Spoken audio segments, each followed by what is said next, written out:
మన ప్రభువు మన రక్షకుడైన యేసుక్రీస్తు వారి పేరట వీడియో చూస్తున్న సహోదరులందరికీ నా యొక్క మనం తెలుసుకుంటున్నాను. ప్రియులారా, ఇటు భాగ్యం మనకు అనుగ్రహించిన మన తండ్రి అయిన దేవుడికి మనం కృతజ్ఞతలు చెల్లించుకుందాం. ప్రియులారా, మనము దానియేలు గ్రంథం నేర్చుకుంటున్నాం. దానియేలు గ్రంథము 2వ అధ్యాయము మనం 43 వరకు మనం పూర్తిగా నేర్చుకుని ఉన్నాం. దానియేలు గ్రంథము 2వ అధ్యాయం 43 పూర్తిగా నేర్చుకుని ఉన్నాం. దానిలో మెయిన్ థీమ్ ఏంటంటే మనం ఆలోచించాం. నెబుకద్నెజరు రాజు గారికి కలలో ఒక ప్రతిమ కనబడుతుంది. ఒక భయంకర రూపం గల ప్రతిమ కనబడుతుంది. ఆ ప్రతిమ కనబడడం వల్ల అతను చాలా కలత చెందుతాడు. ఆ భావం చెప్పడానికి ఎవరు లేకపోగా దేవుడు దానియేలు వాడుకుని దానియేలు ప్రార్థన చేస్తే దేవుడు ఆ మర్మం దానికి బయలుపెట్టిన తర్వాత దానియేలు గారు రాజు దగ్గరికి వచ్చి ఆ కళ యొక్క భావం ఏంటో, తను చూసిన ప్రతిమ యొక్క అర్థం ఏంటో చెప్పడం జరుగుతుంది. వాస్తవానికి ఏదైతే ఆ ప్రతిమ ఉందో అది 4 లోహాలతో చేయబడింది. బంగారము, వెండి, ఇత్తడి, ఇనుము. వాస్తవానికి ప్రతిమ దేని గుర్తు అంటే లోకాన్నంతటిని ఏలే సామ్రాజ్యాలకు గుర్తుగా ఆయన చెప్పడం జరిగింది. ప్రతిమ అంటే ఏదో ఒక సాధారణ ప్రతిమ మాత్రమే కాదు. లోక రాజ్యాలు సూచించడానికి అలంకారికంగా వాడబడిన ఒక పెద్ద ప్రతిమ. దానియేలు మాట్లాడుతూ ఆ శిరస్సు మీరే అని చెప్పడం జరిగిందండి. బంగారం గల శిరస్సు అది మీరే. తర్వాత మిగతా ఏవైతే వెండి, ఇత్తడి, ఇనుము ఏవైతే ఉన్నాయో అవి మనం ఏంటో గతసారి ఆలోచించాం. మాదీయ పారసీకులు, గ్రీకులని ఇనుమని ఆలోచించాం. ప్రియులారా, ఈ ప్రతిమ దేని సూచిస్తుందంటే లోకాన్నంతటిని, ఆ కాలంలో లోకాన్నంతని సామ్రాజ్యాలు ఉన్నాయి, వాటిని సూచిస్తుంది. ఆ విషయం మనం అర్థం చేసుకున్నాం. రైట్. ఇప్పుడు మనం దానియేలు గ్రంథము 2వ అధ్యాయము 44 చదువుకుందాం. ఆ రాజుల కాలములలో పరలోకమందున్న దేవుడు ఒక రాజ్యము స్థాపించును. జాతి వినాలని. ఆ రాజుల కాలంలో అంటే ఆల్రెడీ ఇవన్నీ నశించిపోయాయి. మాదీయ వచ్చిన తర్వాత బబులోను పోయింది. గ్రీకులు వచ్చిన తర్వాత మాదీయులు పోయారు. రోమిలు వచ్చిన తర్వాత గ్రీకులు పోయారు. అంటే ఇప్పుడు ఉంటుంది ఎవరు? గ్రీకులు, రోమన్స్. అంటే ఆ రాజులు అంటే ఇప్పుడు ఎవరిని ఉద్దేశించి మాట్లాడుతున్న రోమవారి కాలంలో అర్థం చేసుకోవాలి. ఆ రాజుల కాలంలో అంటే రోమన్స్ కాలంలో పరలోకమందున దేవుడు ఒక రాజ్యం స్థాపించును. అయితే వీళ్ళకి రాజ్యాలు ఉన్నాయి, మహారాజులు రాజ్యాలు స్థాపిస్తున్నారు. అయితే ఇవన్నీ వీటికి మించి పరలోక రాజ్యం అంటే పరలోకమందున దేవుడు ఆయన కూడా ఒక రాజ్యము స్థాపిస్తున్నాడు. దేవుడు కూడా ఒక రాజ్యం స్థాపిస్తున్నాడు. నేను ఇంతకుముందు మీకు దేవుని రాజ్యము అనే ఒక పాఠం చెప్పడం జరిగింది.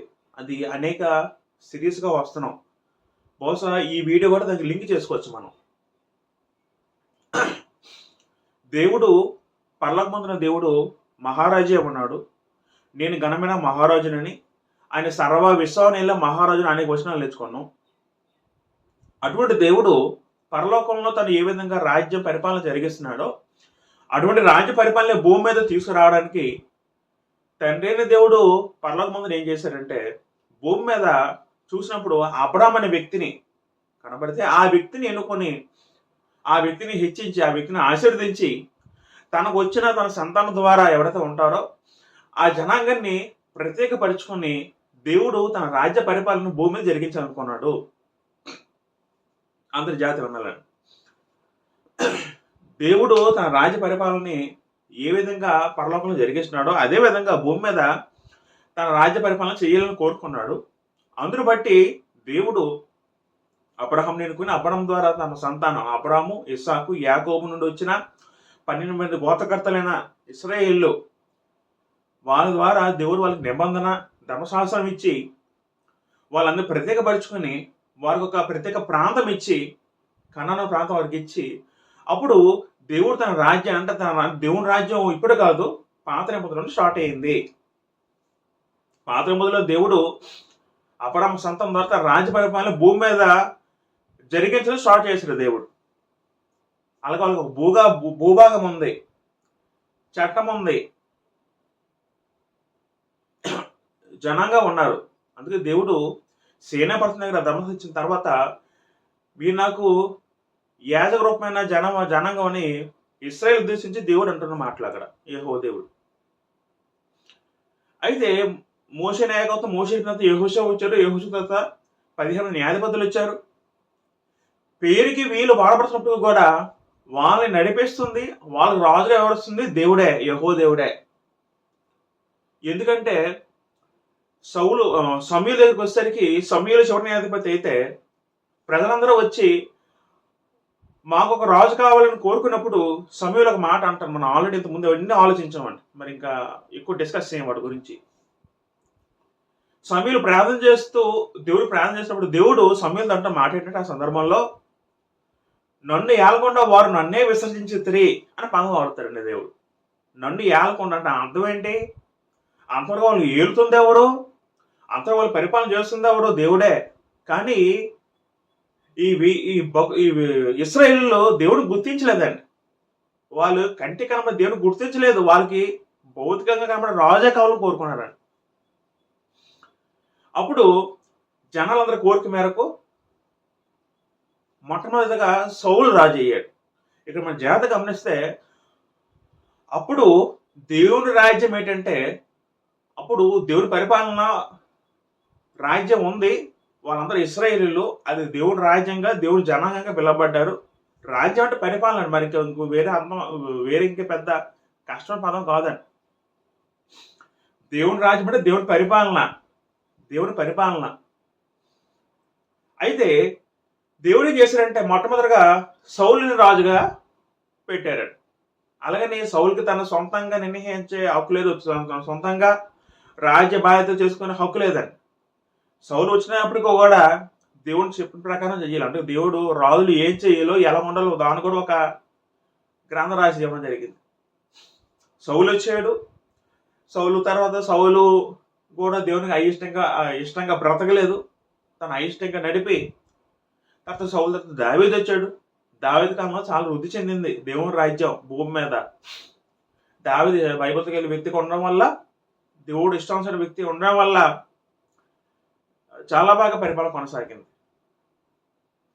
ఈ సందర్భంలో దేవుడు దావీదుతో ఒక ప్రమాణం చేయడం జరుగుతుంది. మొదటి సమూయేలు 7:14లోని మనం చదువుకుంటే, మనం వాళ్ళు చదువుకున్నాం 2 సమూయేలు 7:14లోని. ఒకసారి మనం ఆలోచిద్దాం, ఎందుకంటే ఇవన్నీ కూడా ఇప్పుడు కనెక్ట్ అవుతాయండి. ఇప్పుడు మనం చదువుకుంటున్న పాఠానికి ఇవన్నీ కూడా మనకు కనెక్ట్ అవుతాయండి. దేవుడు దావీదు యొక్క 2 సమూయేలు 7:14 చదువుకుంటే,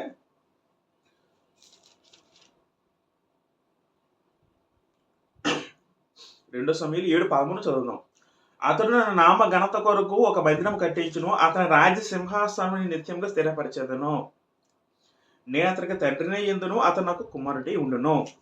అయితే 2 సమూయేలు చదువుకుంటే 7వ అధ్యాయంలో దావీదు యొక్క భయభక్తులకు దేవుడు మెచ్చి, దావీదు సందర్భంలో దేవుని మందిరం కట్టాలనుకుంటాడండి. నేను పెద్ద గొడవ, నేను మంచి మందిరం నివసిస్తున్నాను, దేవుని మనసేమో ప్రతిష్ఠ గొడవ తేడాలా ఉంది, ఇదేంటిది ఆలోచించిన మంచి మందిరం కట్టాలని ఆలోచన వచ్చినప్పుడు దేవుడు నాతాను ప్రవక్త ద్వారా ఆయన పంపించి దేవుడు సెలవిస్తున్న మాట మనం 7వ అధ్యాయంలో ఉంటుంది. మనం చాలాసార్లు ఆలోచించాం, ఈ మాటని చాలాసార్లు ఆలోచించాం, చాలాసార్లు చెప్పాను కూడా నేను అనేక లెసన్స్లో. అప్పుడు 12 నుంచి ఉంటుంది మనం చదువుకుంటే, 12 నుంచి చదువుకుంటే, నేను నీ సంతానం కలుగు చేసేదను, నీ దినములు సంపూర్ణమైనప్పుడు నీవు నీ భక్తితో కూడా నిద్రించిన తర్వాత నీ గర్భం నుండి వచ్చిన నీ సంతానాన్ని హెచ్చించి రాజ్యం అతను స్థిరపరిచేదను. అప్పుడు దేవుడు ఏం చేశారంటే, నీ సంతానం ఎవరైతే వస్తారో వాళ్ళకి నిరంతరం రాజసింహాసనం నేను ఉంచుతాను అని దేవుడు దావీదుతో చెప్పడం జరుగుతుంది. అతని రాజసింహాసనం నిత్యముగా స్థిరపరిచేదను. నిత్యముగా స్థిరపరిచేది అంటే అర్థం ఏంటి? నీ యొక్క రాజసింహాసనం నిరంతరం ఉంటుంది, మరి ఇంకా అది లేకుండా పోదని దేవుడు దావీదుతో వాగ్దానం చేస్తాడు. ఈ వాగ్దానాన్ని మనం చదువుకుంటే కీర్తన 89 కీర్తనలో ఈ వాగ్దానాన్ని 89 కీర్తన ఆలోచిస్తే ఈ వాగ్దాన ప్రమాణం అంటారండి. 89 కీర్తన 34 చదువుకుంటే, నా నిబంధన నేను రద్దుపరచను, నా పెదల గుండా బయలువెళ్ళిన మాటను మార్చను, అతని సంతానము శాశ్వతంగా ఉండుననియు, అతని సింహాసనము సూర్యుడున్నంత కాలము సన్నిధి ఉండుననియు, చెడ్డునంత కాలం ఉండు అది నిలిచిననియు, మెంట నుండి సాక్షి నమ్మకము ఉన్నట్లు స్థిరపరచబడిననియు, నా పరిశుద్ధ తోడని నేను ప్రమాణం చేసి తిని దావీదు నేను అబద్ధమాడను. 2 సమూయేలు 7:13-14 వచనాలు చెప్పిన మాట అనేది 89 కీర్తనలు తిరిగి రాస్తూ ఆ మాటని దేవుడు ఏమంటారంటే అది నిబంధన చెప్పడం జరిగింది. నిబంధన, నా పెదలు కూడా వచ్చిన మాటను అది నేను రద్దుపరిచిన అంటున్నాడు దేవుడు. చూడండి, అది నిబంధన చెప్పడం జరిగింది. తర్వాత నేను ప్రమాణం చేసేది అంటాడు 37లో, నా పరిశుద్ధతో నేను ప్రమాణం చేసేది అన్నాడు. అంటే అర్థం ఏంటి? అది ఖచ్చితంగా జరిగే తీరుతుంది, మరి ఇంకా అది జరగక మానదు. దేవుడు ప్రమాణం చేశారని చెప్పాడు, నిబంధన చేశాను అన్నాడు దావీదుతోని. అంటే అర్థం ఏంటంటే, ఇక మనం ఆలోచిస్తే చూడండి,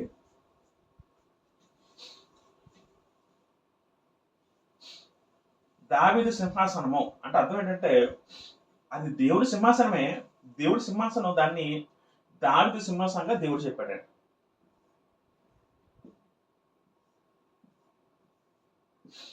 ఇది సింహాసనం అనుకోండి.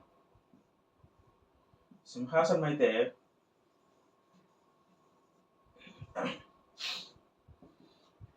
దీనికి రాయబడిన పేరు దావీదు సింహాసనము. అంటే ఎందుకు దేవుడు అంత హెచ్చించాడంటే, దావీదు దేవుని ఇష్టానుసారం బ్రతికిన విధానం బట్టి, అంటే దావీదు సింహాసనం దేవుడి సింహాసనమే దావీదు సింహాసనంగా పిలవబడిందండి. సింహాసనం ఆల్రెడీ రాజ్యం ఉన్నట్టే కదండి. అప్పుడు ఇశ్రాయేలు అందరూ దేవుని రాజ్యం కింద వస్తారండి. అంటే భూమి మీద సింహాసనం ఉంది. ఈ సింహాసనం మీద భవిష్యత్తులో ఈ సంతానం వస్తారు, వాళ్ళు నిత్యంగా దాన్ని సింహాసనం పరిపాలిస్తారు. వాళ్ళ రాజ్య పరిపాలన భూమి మీద నిరంతరం ఉంటుంది. సూర్యుడు ఉన్నంత కాలం, చెడు కాలం అంతబెట్టంటే భూమి మీద, భూమి ఉన్నంత వరకు నీ సంతానం వచ్చిన నీ సంతానం ఎవరైతే వస్తారో వాళ్ళు నిరంతరం వాళ్ళు దాన్ని పరిపాలిస్తారు. నిరంతరం వాళ్ళకి రాజ్యం ఉంటుంది. అనగానే దావీదు ఎంతో పొంగిపోయి తన దేవుడు స్తుతించడం జరుగుతుంది ఆ సందర్భంలో. అదొక మందిరం కట్టును. అయితే మాటలన్నీ కూడా చాలా మంది సొలొమోను ఉద్దేశించి అనుకున్నారు. నిజమే, సొలొమోను గొప్ప మందిరం కట్టాడు, సొలొమోను కూడా తన రాజ్యపరిపాలన జరిగేస్తాడు, అవన్నీ సొలొమోను కొంచెం రాయబడ్డాయేమో అనుకున్నారు. కానీ అది దాన్ని ద్వంద్వ ప్రవచనం అంటారు. అంటే 2 సార్లు వాడబడిన ప్రవచనం. ఒకే ప్రవచనం 2 వ్యక్తులకు వాడబడేది. అది వాస్తవానికి యేసుక్రీస్తుని ఉద్దేశించే తండ్రి దేవుడు, యెహోవా దేవుడు ఆ కాలంలో దావీదు చెప్పడం జరిగింది. సొలొమోను వచ్చాడు, సింహాసనం ఎక్కాడు, తర్వాత దిగిపోయాడు. అంటే మీరు పాయింట్ అర్థం చేసుకోవాలి. భూమి అంతకాలం సింహాసనం ఎవరు ఉంటారండి? మనిషినోడు చచ్చిపోతారు కదా, మనిషి తృణమాత్రుడు కదా, మనిషి నిరంతరం బ్రతికోడు కాదు కదండి. అంటే దేవుడు ఆ ప్రమాణం ఇస్తున్నప్పుడు దావీదుకి దేవుడి మనసులో ఎవరు ఉన్నారంటే యేసుక్రీస్తు వారు ఉన్నారు. యేసుక్రీస్తు వారు ఉన్నారు. కాబట్టి ఈ దావీదు సింహాసనం ఏదైతే ఉందో నిరంతరం ఉంటుంది అన్నప్పుడు దావీదు సొలొమోను వచ్చాడు. సొలొమోను ఆకలో భ్రష్టుడైపోయాడు. సొలొమోను తర్వాత మాకు తెలుసు సందర్భం మళ్ళీ యోధా రాజులు, ఇశ్రాయేల్ రాజులు చీలిపోయాడు. తర్వాత అలా పరిపాలిస్తూ వచ్చినప్పుడు కూడా ఎవరు ఏ వ్యక్తి కూడా, కొంతమంది మంచిగా బ్రతికినప్పుడు కూడా ఏ వ్యక్తి కూడా పూర్తి స్థాయిలో దేవుని రాజ్యపాలన జరిగించలేదు. ఆఖరికి కొన్ని దగ్గరికి వచ్చేసరికి యెహోయాకీను సమయంలో మనం చదువుకున్నాం. దేవుడు ఆయనతో మాట ఏంటంటే యెహోయాకీనుతో 8వ ప్రవచనం మాట ఏంటంటే ఇంకా యోధాల్లో రాజుగా ఎవడో ఉంటాడు అని దేవుడు చెప్పడం జరిగింది. అంటే అర్థం ఏంటంటే అక్కడ నుంచి భౌతిక రాజ్యము, ఇది చాలా ఇంపార్టెంట్, ఇశ్రాయేలు యొక్క భౌతిక రాజ్యము అంతరించిపోయింది.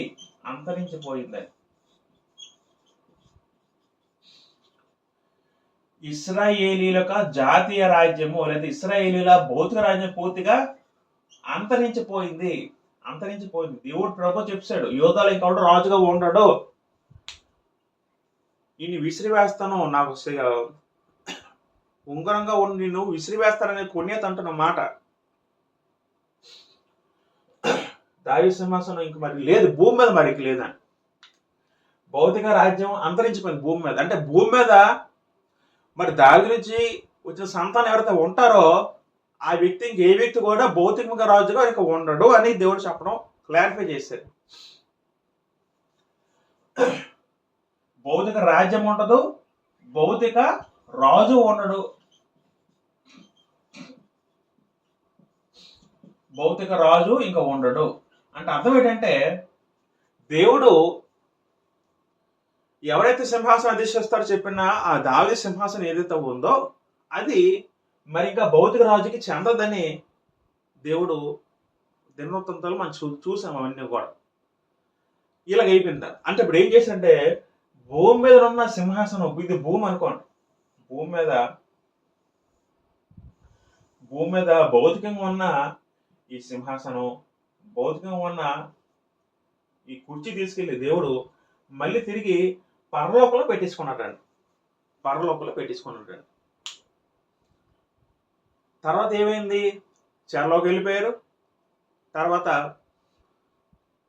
తెలిసిన సందర్భం మళ్ళీ 400 చెరలోకి వెళ్ళిన తర్వాత మళ్ళీ అంటే భౌతిక రాజ్యం రాజులు మరి ఇలా అందరూ పుడతారు, కానీ తర్వాత వీరి సంతానం అలాగా వస్తుంది. యెహోయాకీను నుంచి అలా సంతానం వస్తుంది, కానీ భౌతిక రాజ్యం ఇంకెవరు లేరండి. ఆ తర్వాత యేసుక్రీస్తు వారు వచ్చారు.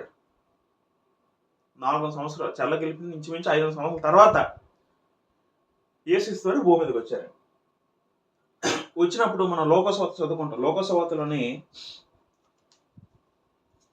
మనం ఆలోచిస్తే, దేవదూత మరియం కనబడి ఒక మాట అంటుందని. ఇవన్నీ చాలాసార్లు ఆలోచించాం, మరొకసారి మీకు చెప్తున్నాం. లోకసువార్త 1వ అధ్యాయము 32 చదువుకుంటే, ఆయన గొప్పవాడే సర్వోన్నత కుమారుడు అనబడును, ప్రభు అయిన దేవుడు ఆయన తండ్రి అయిన దావీదు సింహాసనమును ఆయనకిచ్చును.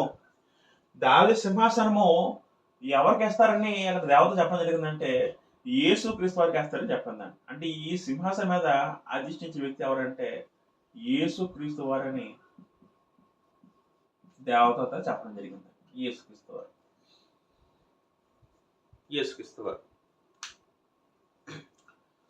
అంటే మనకు ఒక పాయింట్ ఏమవుతాలంటే, యేసుక్రీస్తు వారు ఆయన భౌతిక రాజు కాదు. జాగ్రత్త వినాలి, యేసుక్రీస్తు వారు భౌతిక రాజు కాదు. ఎందుకంటే భౌతిక రాజు అన్న కాన్సెప్ట్ అనేది పూర్తిగా దేవుడు తీసివేశారు. అది చాలా మందికి అర్థం అవ్వలే.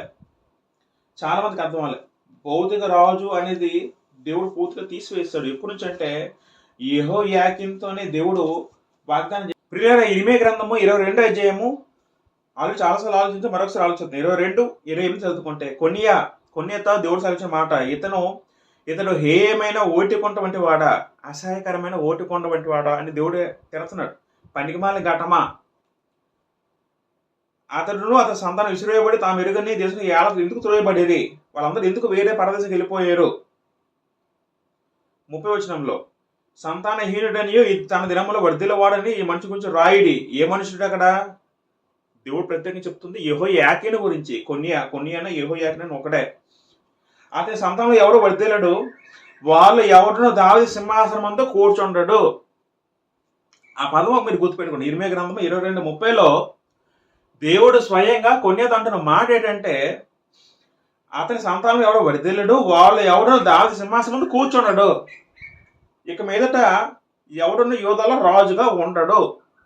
ఎప్పుడు అంటున్నమాట? యెహోయాకీనుతో అంటున్న మాట అండి. అది క్రీస్తుపూర్వము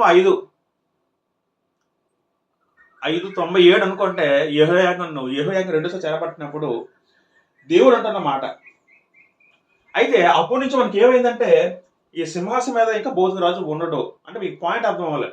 వాళ్ళు ఎవరున్నో దావీదు సింహాసనం కూర్చున్నాడని 20 రాయబడిన మాట ఎప్పుడైతే ఉందో, అది జరిగి ఇంచుమించు 590 సంవత్సరాల తర్వాత దేవదూతేమో మరియం దగ్గరికి వచ్చి, తండ్రి అంటే యేసుక్రీస్తు వారిని ఉద్దేశిస్తూ అంటున్న మాట ఏంటంటే, దేవదూత దేవుడు ఆయన తండ్రి దావీదు ఆయనకి ఇచ్చిన అంటున్నారండి. ఇక్కడేమో దేవుడు పూర్తిగా ఇవ్వడం, ఇక మన రాజారావు ఉండడం చెప్పడం జరిగింది. మళ్ళీ తిరిగి ఆ సింహాసనాన్ని దేవుడేమో ఎవరికి ఇస్తారని చెప్పాడట, యేసుక్రీస్తు ఇస్తారని అక్కడ దేవదూత చెప్పడం జరుగుతుంది. ఆయన రాజు అవుతాడు, గొప్పవాడే, పెద్దవాడే రాజు అవుతాడు. అక్కడ దేవదూత ముందే చెప్తున్నాడు. మరి ఎంత మనకి ఏమర్థం అవ్వాలి దీని బట్టి మనకి అర్థమైన విషయం ఏంటంటే, ఇక్కడ మన జాతి గమనించాలని, భౌతిక రాజ్యం లేదు, భౌతిక రోజు మరి ఉండడండి దేవుడు ముందే చెప్పాడు. కాకపోతే వీళ్ళకి అర్థం అవ్వట్లే, జనాలకు అర్థం అవ్వట్లే. భౌతిక రాజ్యం మరి లేదు. దావి సింహాసనం ఉంది, సింహాసనం అంటే అది భౌతిక రాజ్యం సంబంధించింది కాదండి. దావి సింహాసనం అనేది అది దేవుని రాజ్య పరిపాలన గుర్తు అయితే, సింహాసనం అనేది ఇక్కడ భౌతికంగా లేదు. ఎందుకంటే అది సింహాసనం భూమి మీద తీసివేసాడు దేవుడు. తీసివేసి మళ్ళీ తిరిగి పరలోకంలో తిరిగి పెట్టుకున్నాడు. ఇప్పుడు పరలోకంలో వెళ్ళే రాజు ఎవడే ఉంటాడు? పరలోకం రాజు పరిపాలన చేసే వ్యక్తి ఎవరే ఉంటారండి? పరలోకం ఏ వ్యక్తి అలా వెళ్ళగలరా? వెళ్ళాడు కదా. అంటే అది మనిషికి సంబంధించిన రాయబడిన మాట అయితే కాదు. అంటే మళ్ళీ రావడం స్వయంగా దేవుడు దిగి రావాలని, అంటే తండ్రి దేవుడు తిరిగి రాడు కాబట్టి, భూమి మీద రాడు కాబట్టి, ఆయన తన కుమారుడైన యేసుక్రీస్తును భూమి మీద పంపడం జరిగింది. ఇప్పుడు పరలోకం అధిష్ఠించే అధికారము, స్థానము, అర్హత ఎవరికి ఉందంటే స్వయంగా యేసుక్రీస్తు వారికి మాత్రమే ఉందండి.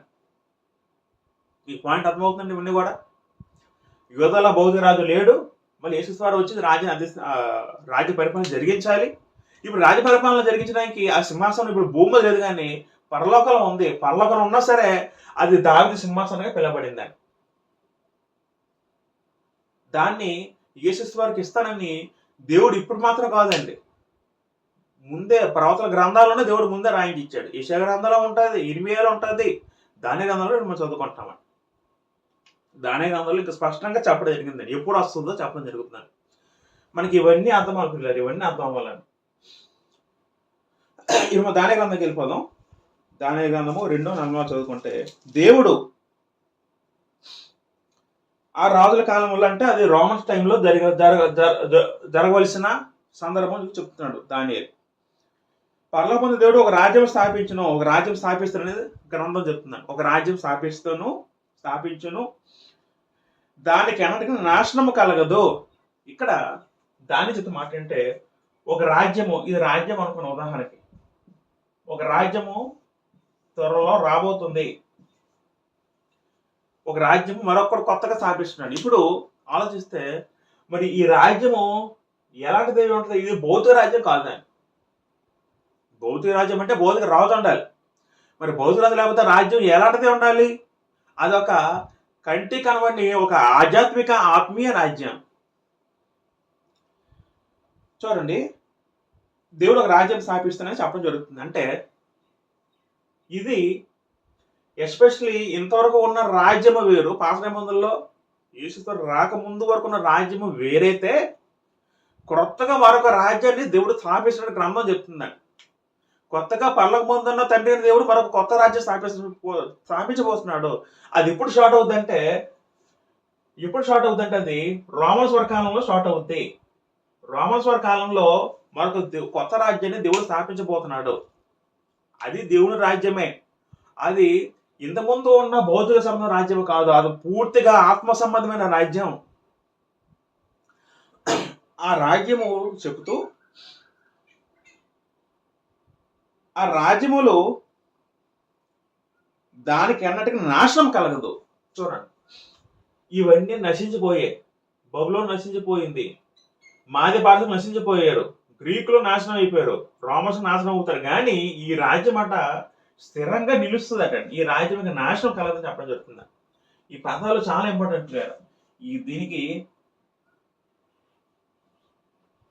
ఈ యొక్క రాజ్యానికి నాశనము కలగదు. తర్వాత ఆ రాజ్యము దాన్ని పొందిన వారికి గాక మరి ఎవరికి చెందదు. ఈ రాజ్యంలో ఎవరైనా ఈ రాజ్యం నాకు కావాలి, ఈ రాజ్యాలు నేను చేరాలనుకుంటే పొందిన వారికి తప్ప ఇంకెవరికి చేరదట్టండి. అంటే అర్థం ఏంటి? ఇది అంటే ఇండైరెక్ట్ గా మనకి ప్రవచనంలో మనకి ఏం హెచ్చరిస్తున్నాయి అంటే, ఇవంతా కూడా ఇప్పుడు రాబోతున్న రాజ్యం ఇది అనుకుంటే, ఇది దేవుని రాజ్యం అని అనుకుంటే, ఇది దేవుని రాజ్యం అని అనుకుంటే,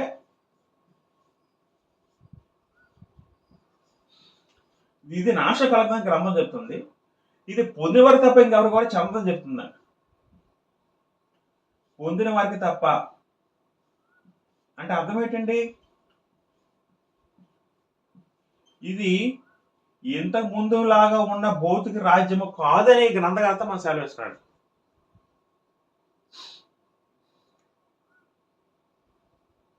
అది ముందు చెప్పిన రాజ్యాలంటే పగలగొట్టి నిర్మూలన చేయను,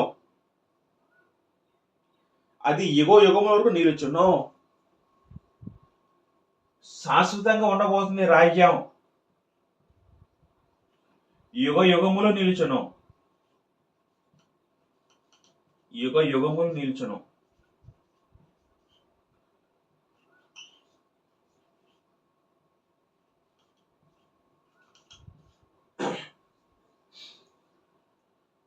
దేవుడు త్వరలో ఒక రాజ్యం స్థాపించబోతున్నాడు. అది రోమన్స్ వాళ్ళ రాజు కాలంలో స్థాపించబడబోతుంది. ఆ రాజ్యం అనేది ఇప్పుడు ఏవైతే రాజ్యాలు ఉన్నాయో ఇవి మహా అయితే కొన్ని సంవత్సరాలు పరిపాలించే భూమి మీద, అంతే కదండి. బబులోను రాజ్యం ఒక 60-70 సంవత్సరాలు అనుకోండి, మాది పార్షికులు ఒక 200 సంవత్సరాలు అనుకోండి, గ్రీకులేమో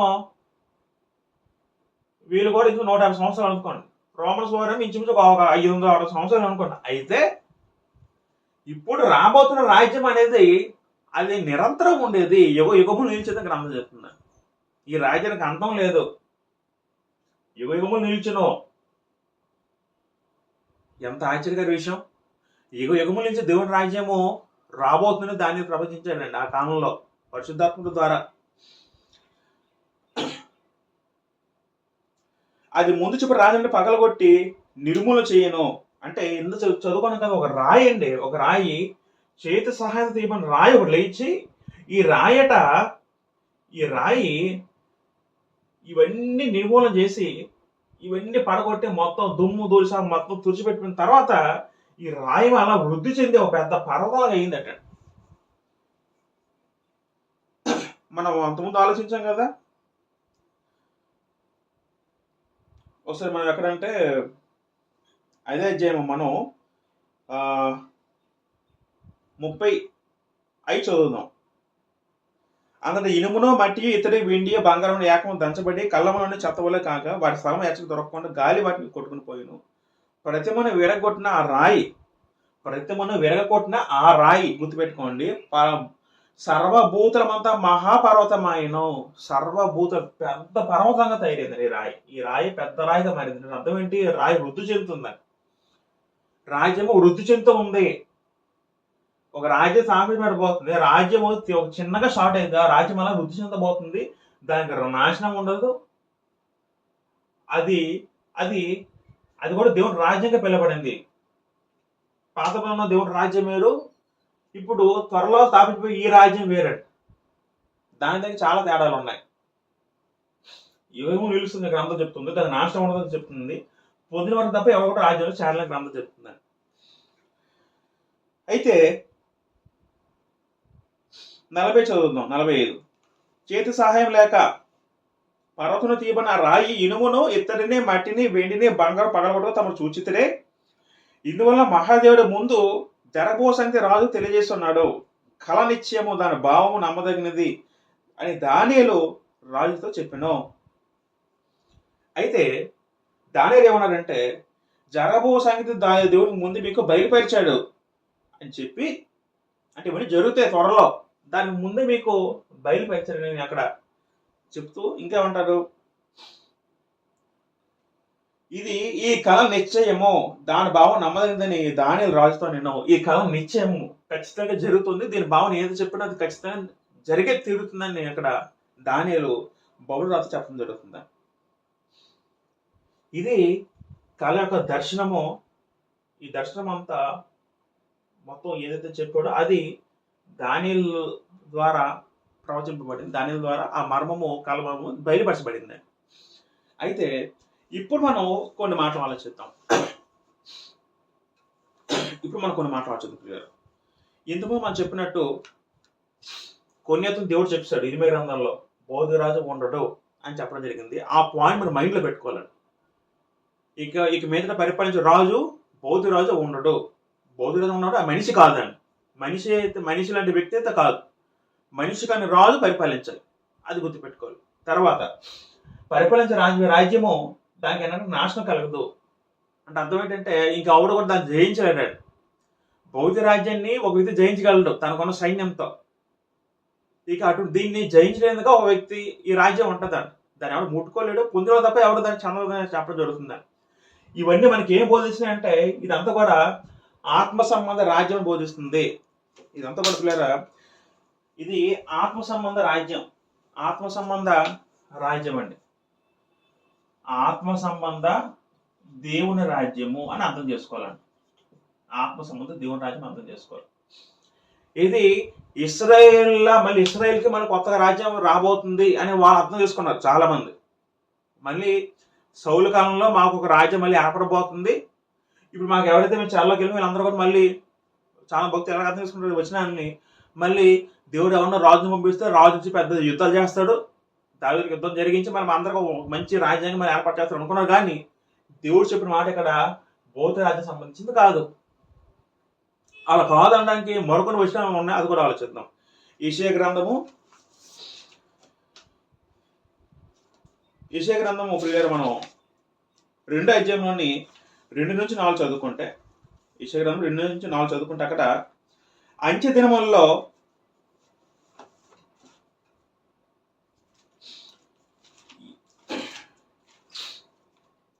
యెషయా గ్రంథము 2వ అధ్యాయము ఈ పదాలు వచనాలు చాలా జాగ్రత్తగా నోట్ చేసుకోవాలండి. ఇవన్నీ ఇంపార్టెంట్ మనకి ఇవన్నీ కూడా.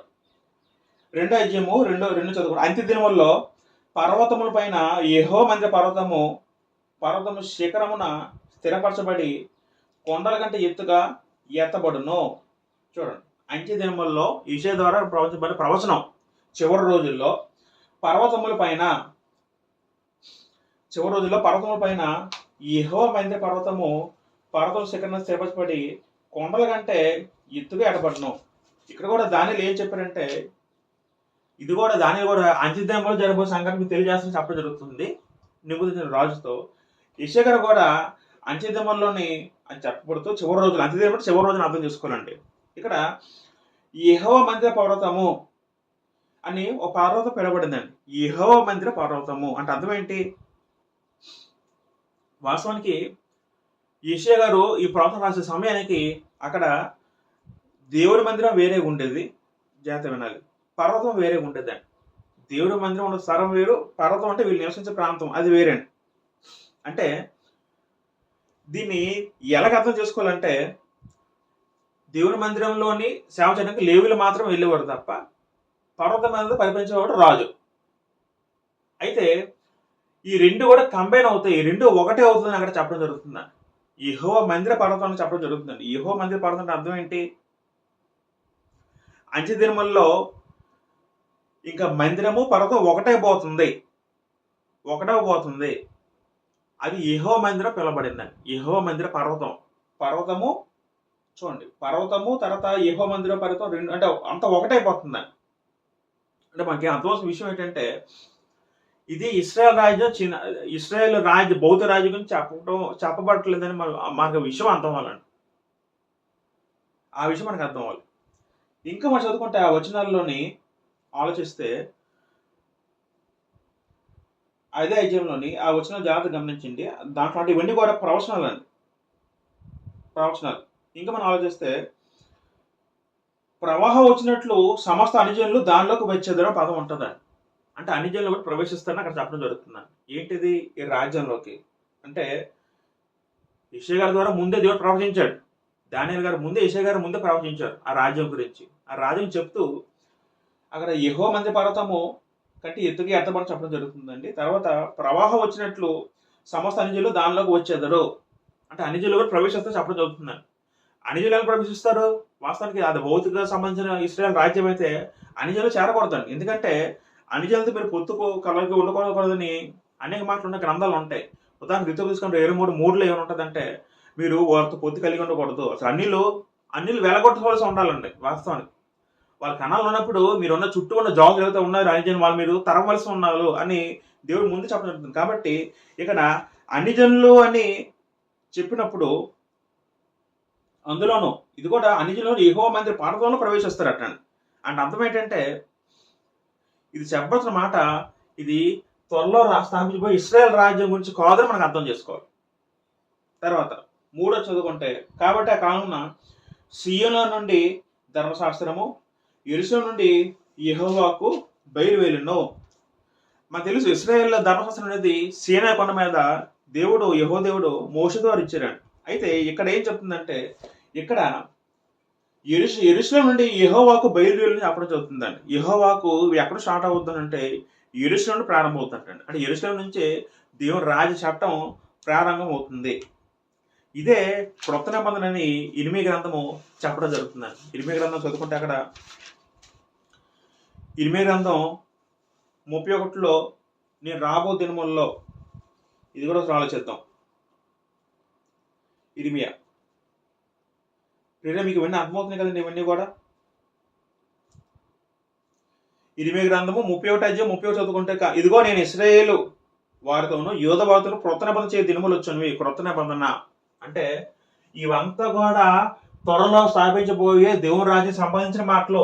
ఈ దేవుని రాజ్యంలో క్రొత్త నిబంధన వస్తుంది. దేవుడు ఒక క్రొత్త నిబంధన చేయబోతున్నాడు. క్రొత్త నిబంధన చేయబోతున్నాడు దేవుడు. ఇప్పుడు త్వరలో వచ్చే రాజ్యంలో దీంట్లో ఇది యెహోవా మందిర పర్వతంగా పిలువబడిందండి. అంటే మందిర పర్వతం ఒకటవబోతుంది. మందిరం అంటే దేవుని మందిర సూచిక, పర్వతం అంటే రాజు పరిపాలించే దాని సూచిక. దీనిలో అన్ని జనులు ప్రవేశిస్తారట. అన్ని జనులు కూడా దీనిలో ప్రవేశిస్తారనే గ్రంథం చెప్తుంది. యెషయా గ్రంథంలో అన్ని జనులు ప్రవేశిస్తారు. యెరూషలేములో యెహోవాకు రాజ్యాంగ చట్టంగా దీనికి యెరూషలేము నుండి యెహోవాకు బయలుదేరిన గ్రంథం చెప్తుంది. తర్వాత దైవ చిత్తము జరిగించే జనం అని ఇక్కడ మనం ఆలోచించవచ్చండి. ఒకసారి మనం ఇక్కడ మళ్ళీ యెషయా గ్రంథంకి వెళ్ళిపోతే మరి ఇర్మీయా చదివినట్టు ఇవన్నీ కూడా చూడండి. కొత్త నిబంధన రాబోతుంది. అంతా కూడా కొత్త నిబంధన దేనికి సంబంధించిందంటే అది త్వరలో రాబోయే దేవుని రాజ్యానికి సంబంధించిందని. మళ్ళీ యెషయా గ్రంథం 22 అధ్యాయంకి వెళ్ళిపోతే 2:3 చదువుకుంటే, జనులు గుంపులుగా వచ్చి యాకోబు దేవుని మందిరముకు యెహోవా పర్వతమునకు మనం వెళుతాం రండి. ఆయన తన మార్గాల విషయమే మనకు బోధించును, మనం ఆయన త్రోవల నడుచుకుని చెప్పుకుందరు. కాబట్టి దైవ చిత్తము జరిగిన జనంగా ఉంటారని మనం ఆలోచించవచ్చండి. అంటే 3 అధ్యాయం 9 చదువుకుంటే మాటలను కూడా యెషయా గ్రంథము 2 అధ్యాయం 3-9 చదువుకుంటే ఇవన్నీ కూడా మనకి ఏం అర్థమవుతుందంటే ఇక్కడ దైవ చిత్తం జరిగిన జనంగా ఇక్కడ ఉంటారని మనకు అర్థమవుతుంది. తర్వాత ఇంకా మనం ఆలోచించుకుంటే పిల్లరా అదే అధ్యాయంలోని ఇంకా ఆలోచిద్దాం. ఇంకా మనం చూడగలిగితే మనము 4 చదువుకుందాం. ఆయన మధ్యవర్తి అన్ని న్యాయం తీర్చును, అన్ని జనం తీర్పు తీర్చును. వారు తమ కటకంలో నాగటి నొక్కులుగాను తమ ఈటులను మచ్చుకొత్తలుగాను సాగగొట్టుదురు. జనం మీదకి జనము ఖడ్గమెత్తగా ఉండును, యుద్ధం చేయ నేర్చుకుంటే ఇక మానివి. అంటే అర్థం ఏంటండి అంటే త్వరలో రాబోయే రాజ్యంలో మరి ఇంకా కత్తులతో పని ఉండదు, కట్టలతో పని ఉండదు, ఇంకా హత్యలు ఉండవు, ఇంకా యుద్ధాలు ఇవే ఉండవు. ఎందుకంటే అవన్నీ చూడండి, జనం మీద జనం కట్టగమెత్తగా ఉండును. మరి యుద్ధం చేయ నేర్చుకుంటే ఇక మానివేయను. తమ ఖడ్గము నాగటి నొక్కులుగాను తమ ఈటలు మచ్చుకొత్తలుగా సాగొట్టుదురు. ఇందరూ వాళ్ళు ఉపయోగించిన ఖడ్గాలు ఈటలు ఏమైనా ఉన్నాయి అవి పొలం పనులు కానీ లేకపోతే మరొక పనులు వాడబడుతుంది తప్ప అది ఇంకా మరి యుద్ధాలకు ఇంకా వాడబడదు. మనకి ఇవన్నీ ఏమర్థమవుతుంది పిల్లరా? ఇదంతా మనకి ఏమర్థమవుతుందంటే యెషయా గారు ముందే ప్రవచించారు త్వరలో ఒక రాజ్యం రాబోతుంది. అది భౌతిక సంబంధ ఇశ్రాయేల్ రాజ్యం అయితే కాదు.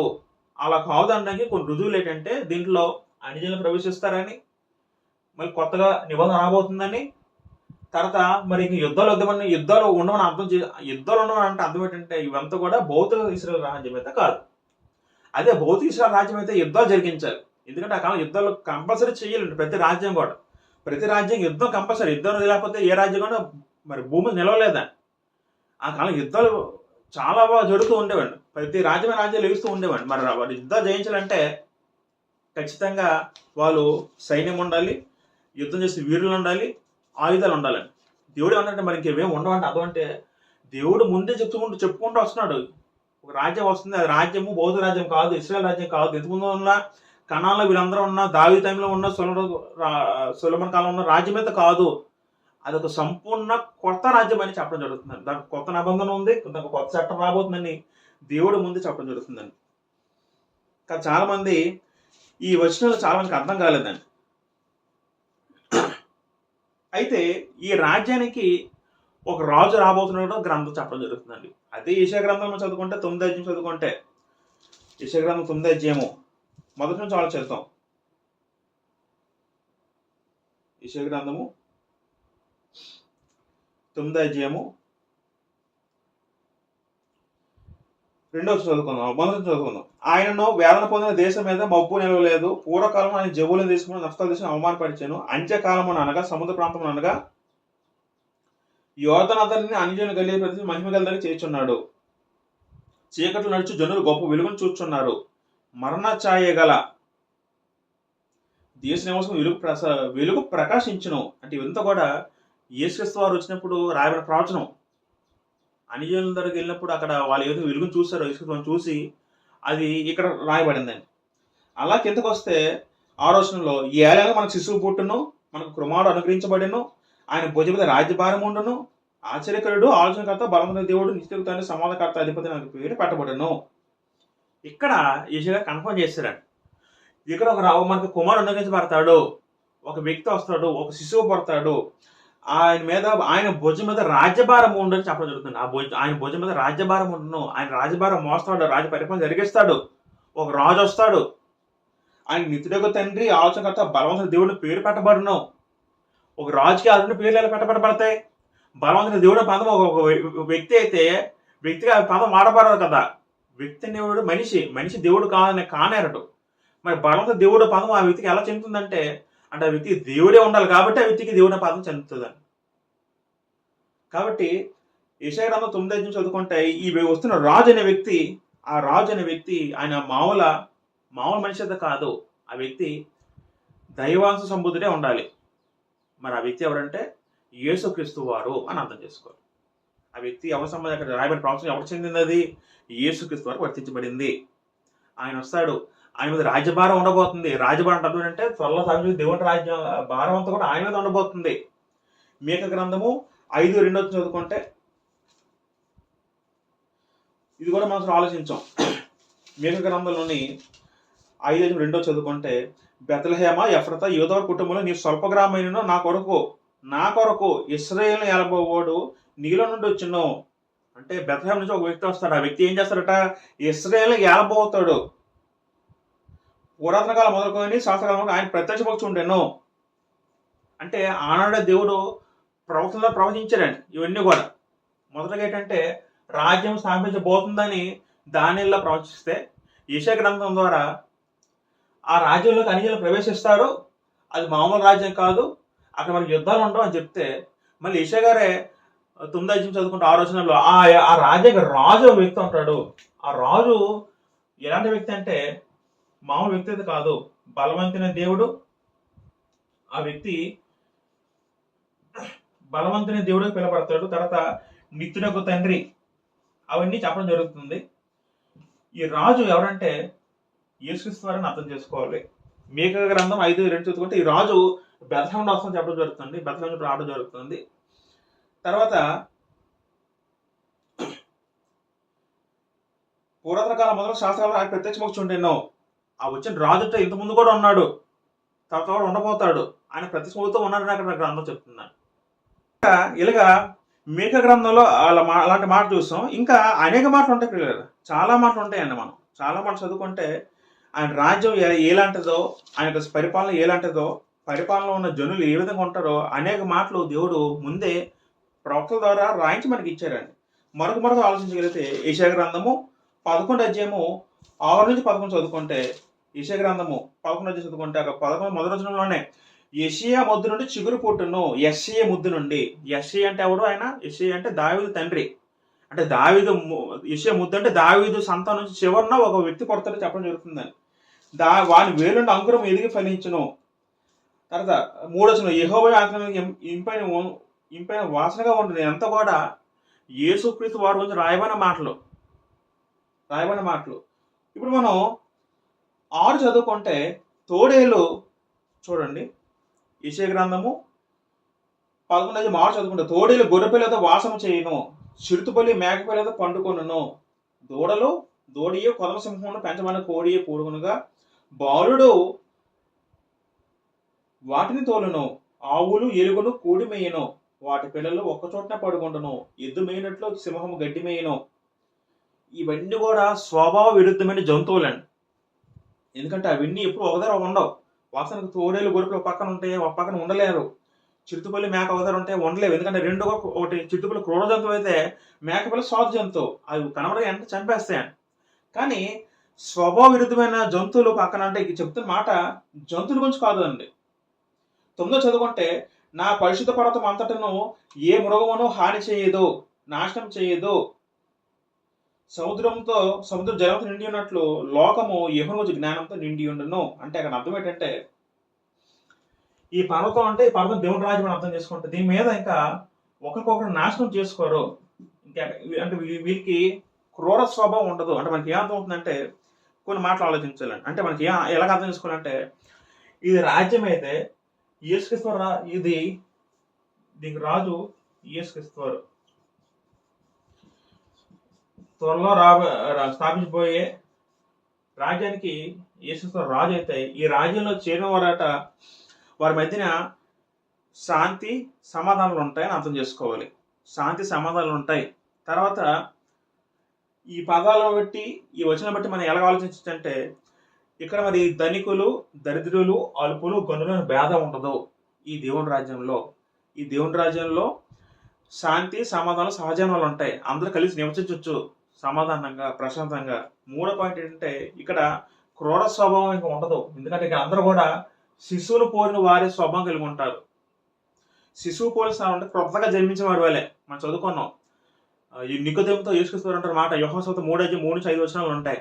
ఒకడు క్రొత్తగా జన్మిస్తే కానీ దేవుని రాజ్యం చూడలేడు. కొత్తగా జన్మించడం అంటే ఇవంతా కూడా మన పాయింట్ మీకు అంత కనెక్ట్ అవుతుందండి. ఇదంతా కూడా ఈ ఆత్మీయ రాజ్యంలో మనకు క్రూరత ఉండదు, ఒకరికొకడు క్రూర స్వభావాలు ఉండదు.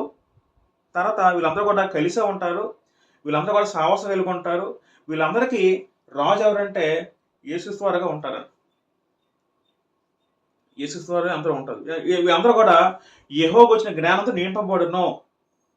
వీళ్ళందరూ కూడా యెహోవాకు వచ్చిన జ్ఞానంతో నింపబడుతుందని అక్కడ చెప్పడం చెప్తుంది. ఎంత కూడా దేవుని రాజ్యం గురించి ముందే దేవుడు యెషయా ప్రవక్త ద్వారా చెప్పబడిన మాట్లాడండి. ఇవన్నీ కూడా మీకు పిల్లలు అనేక మాటలు ఇంకా ఉంటాయండి. యెషయా గ్రంథంలో చాలా రెఫరెన్స్ చదువుకోవచ్చండి. మీరు వీలైతే యెషయా గ్రంథం 35 అధ్యాయము 1-10 వచనాలు మనం చదువుకుంటే ఇవన్నీ కూడా పిల్లరా మనకి ఏమవుతుందంటే, ఇదంతా కూడా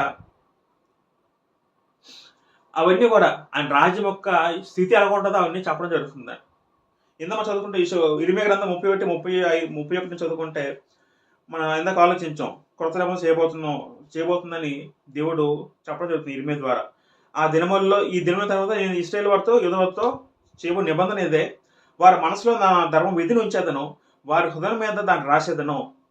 కొత్త నిబంధన రాబోతుంది. ఇది మన హృదయంలో ఎవరితో చేరబోతుందో వారి హృదయం మీద దేవుడు రాస్తాను చెప్పడం జరుగుతుందని. పాత నిబంధనలో మోషే ధర్మశాస్త్ర చేతికి గ్రంథం ఉంటాయి, అంటే అక్కడ భౌతికంగా ఉంటాయి, ఇక్కడ ఈ హృదయం మీద రాయబడతాయని చెప్పడం జరుగుతుందని ఆ కృత నిబంధన. తర్వాత నేను వారికి దేవుడినే యుందును, వారు నాకు జనులగుదురు. ఈ కొత్తగా దేవుని రాజ్యం స్థాపించబడిపోతుంటే ఈ పదాలు జాగ్రత్త వినాలి పిల్లలు. ఈ పదాలు చాలా ఇంపార్టెంట్ అండి.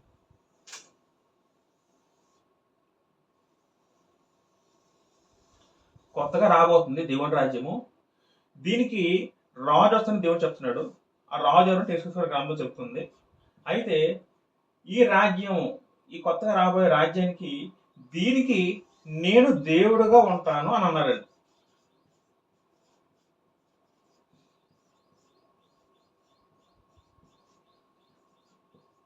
నేను దేవుడుగా ఉంటాను, వారు నాకు జనులు చెప్పడం జరుగుతున్నారు. వారు నాకు జనులు, ఈ మాట ఉంటుంది స్వయంగా దేవుడే.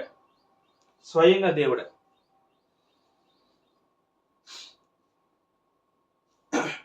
ఈ పదాలు జాగ్రత్త వినాలని. ఇశ్రాయేల్ వారందరూ కూడా నేను వారికి దేవుడిని ఉంటాను దేవుడు చెప్పడం జరుగుతుంది, యెహోవా దేవుడు. తర్వాత రాబోయే రాజ్యం ఏదైతే ఉంటుందో ఆ దేవుని రాజ్యం అది యేసుక్రీస్తు రాజుగా ఉంటే దాని కూడా నేనే దేవుడిగా ఉంటానని చెప్పడం జరుగుతుంది. తండ్రి నేను దేవుడు. పాత రాజ్యంలో యెహోవా దేవుడికి పిలబడితే ఆ నిబంధన బట్టి కొత్త నిబంధనలో తండ్రిగా పిలబడతారు. ప్రకటన గ్రంథంలో మనకి నేను మీకు తండ్రిగా ఉంటాను, మీ నా కుమారుడు ఉంటాను గ్రంథం చెప్తుంది ప్రకటన గ్రంథంలో. అంటే అర్థం ఏంటంటే అప్పటికి ఇప్పుడు దేవుడిగా ఉంటానని యెహోవా దేవుడు చెప్పడం జరుగుతుంది. నేను దేవుడిగా ఉంటాను వాళ్ళందరికీ, ఈ రాజ్యానికి. యేసువారు మన ఈ దేవుని రాజ్యానికి ప్రభువుగా ఉంటారని గమనిస్తున్నారు. రాజు అంటే ప్రభువు, దేవుని రాజ్యానికి ప్రభువు రాజు యేసువారు అయితే ఈ రాజ్యానికి దేవుడుగా ఉండేది ఎవరంటే యెహోవా దేవుడు. అక్కడ మనం ఆ క్లారిటీ మనం తెలుసుకోవాలి ప్రియులారా. యెహెజ్కేలు గ్రంథము 34వ అధ్యాయము 24 చదువుకుంటే, యెహెజ్కేలు 34:24 ఆలోచిద్దాం ఒక మాట.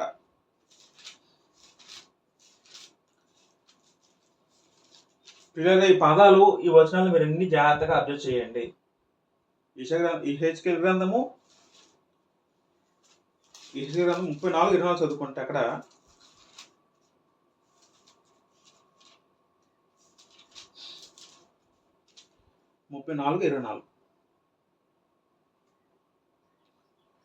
చదువుతాం. యెహెజ్కేలు 34:23 చదువుకుంటే, వాటిని మేపుటకై నా సేవకుడు దావీదును వాటి మీద కాపరిగా నియమించేదను. ఇది కూడా ప్రవచనం. అంటే ఆల్రెడీ దావీదు చనిపోయాడు, అంటే దావీదులాగా మళ్ళీ దావీదు నా సేవకుడు దావీదు అంటే అది యేసుక్రీస్తుని అర్థం చేసుకోవాలి. నా సేవకుడు దావీదును వాటి మీద కాపరిగా నియమించేదను, అతడు వాటికి కాపరిడే ఉండి వాటిని మేపును. త్వరలో రాజ్యానికి ఆయన కాపరిగా ఉంటాడు. యేసుక్రీస్తు వారు రాజుగా ఉంటాడు, ఆయన ఒక మంద కాపరిగా ఉంటాడు. కాపరి అంటే ఎవరు? నడిపించేవాడుగా ఉంటాడు. వాటి మేపును. 24 చదువుకుంటే, యెహోవానైన నేను వారికి దేవుడినై ఉండును, నా సేవకుడైన దావీదు వారి మధ్య అధిపతిగా ఉండును. యెహోవానైనా నేను మాట ఇచ్చున్నాను. ఇక్కడ జాతర ఇక్కడ మరొకసారి, యెహోవానైనా నేను వారికి దేవుడుగా ఉండును. మళ్ళీ యెహోవా అంటే ఎవరు? తండ్రి దేవుడు మన అందరికి దేవుడుగా ఉంటారటండి ఈ రాజ్యానికి. మళ్ళీ ఇక్కడ ఒక పదం వాడారు, యేసుక్రీస్తు ఎలా ఉంటారంటే అధిపతిగా ఉంటారటండి. అధిపతి అన్న ప్రభు అన్న ఒకటే. ఈ క్లారిటీ చాలా మంది తెలియక చాలా మంది ఒక తప్పుడు అవగాహనలో తప్పుడు బోధలోకి వెళ్ళిపోతున్నారంట. నేను ఇది చాలాసార్లు ఇంతకు ముందు కూడా చెప్పాను. వాళ్ళు చెప్పినందుకేమో వాళ్ళు తిరిగి విమర్శించడం జరుగుతుంది. ప్రియుల జాగ్రత్త వినాలి, ఇది చాలా సెన్సిటివ్ టాపిక్. త్వరలో స్థాపించిపోయి దేవుని రాజ్యం ఏదైతే ఉందో అది ఆత్మ సంబంధమైన రాజ్యము గ్రంథం చెప్తుంది. ఆ ఆత్మ సంబంధ రాజ్యంలోని అనిజలు ప్రవేశిస్తూ చెప్పడం జరుగుతుంది. తర్వాత ఈ ఆత్మ సంబంధ రాజ్యం అనేది అక్కడ మరి శాంతి సంబంధం ఉంటే చెప్తుంది. ఈ రాజ్యం ఏదైతే ఉందో దీనికి కొత్త నిబంధన రాబోతుంది, కొత్త నిబంధన దీనికి ఉంటుంది, కొత్త చట్టం ఉండబోతుంది అని చెబుతూ ఈ రాజ్యానికి రాజు ఎవరంటే యేసుక్రీస్తు చెప్పడం జరుగుతుంది. ఈ రాజు బలవంత దేవుడిగా పిలబడ్డాడు, ఆయన నామం ఉంది, ఆయన దేవుడే, ఆయనే రాజుగా ఉంటాడు గ్రంథం చెప్తుంది. ఆయన నిరంతరం ఉంటాడు గ్రంథం చెప్తుంది. మేఘగారు 5 ఆయన నిరంతరం పరిపాలిస్తాడు. అయితే ఈ దేవుని రాజ్యానికి ఈ రాజ్యమే సంఘంగా పిలవబడిందని యెషయా రాయబడిన 2 రాయబడిన ఈ మాట సాధారణంగా సంఘం గురించి రాయబడిన ప్రవచనం. సంఘం అన్న రాజ్యం అన్న ఒకటే.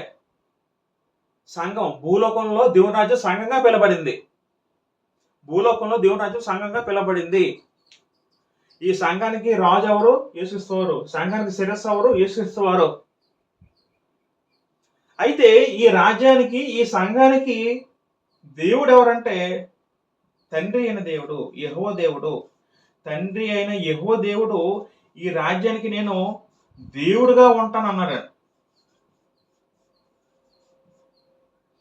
ఈ రాజ్యానికి నేను దేవుడుగా ఉంటానన్నారు.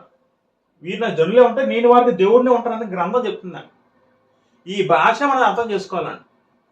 అందుకే అపోస్తలుల 10:36 యేసుక్రీస్తు అందరికీ ప్రభువు చెప్పడం జరుగుతుంది.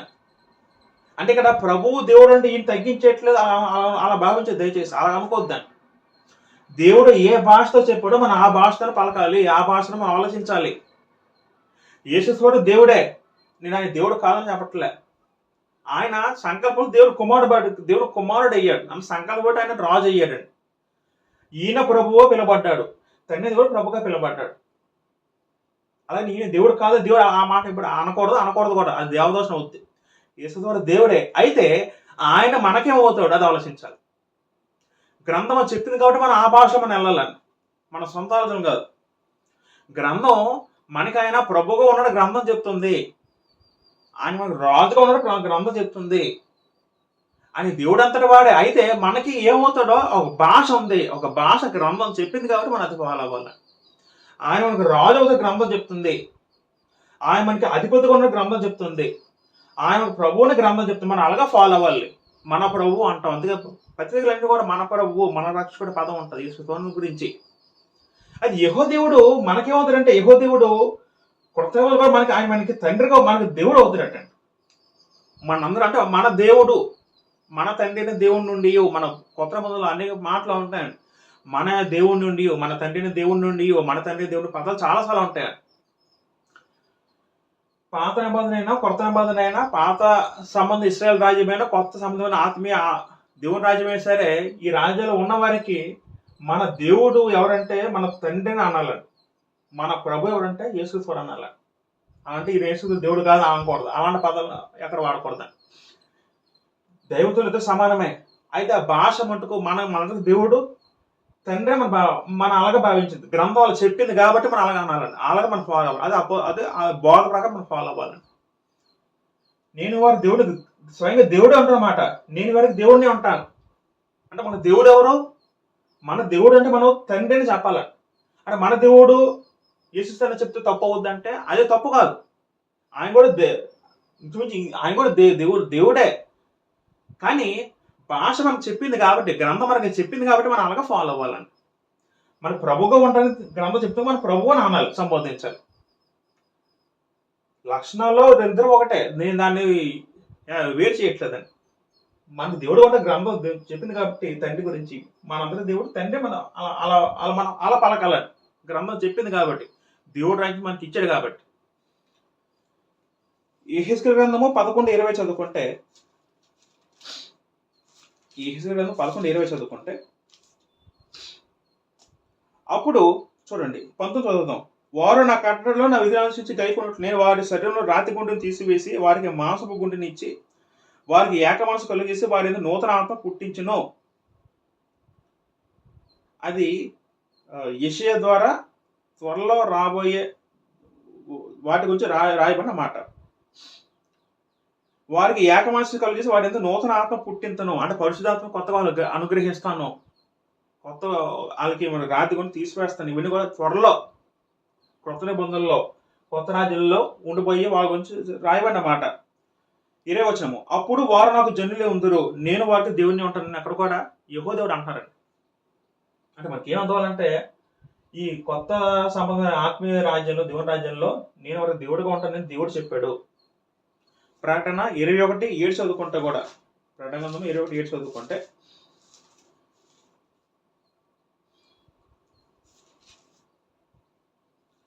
జయించువాడు వీటిని స్వతంత్రించుకుంటూ నేను అతనికి దేవుడినే ఉందును, అతడు నాకు కుమారుడు ఉందును. ఎవరైతే దేవుని రాజ్యం చేరుతాడో ఆ వ్యక్తి, ఎవరైతే జయిస్తాడో ఆ వ్యక్తి కూడా నేను దేవుడిగా ఉంటాను, ఆయన కుమారుడు ఉంటాను గ్రంథం చెప్తున్నాను. తండ్రి కుమారుడు బంధము కొత్త నిబంధనలు స్టార్ట్ అయిందండి. కొత్త నిబంధన ప్రకారం అయితే యెహోవా దేవుడు మనకి తండ్రి అవుతాడండి. పాత నిబంధన ప్రకారం ఆయన యెహోవా నామం పిలబడితే, కొత్త నిబంధన మనకి తండ్రిగా పిలబడ్డాడు. నిబంధన బట్టి మనం ఆలోచించాలి. రైట్, ఇదంతా కూడా మనం ఏం ఆలోచించగలరా? యేసుక్రీస్తు రాజ్యం రాబోతుంది, దాని కానీ చెప్పిన రాజ్యం అనేది అది యేసుకు సంబంధించిన అర్థం చేసుకున్నాం. తర్వాత అది ఆత్మ సంబంధ రాజ్యం అర్థం చేసుకున్నాం.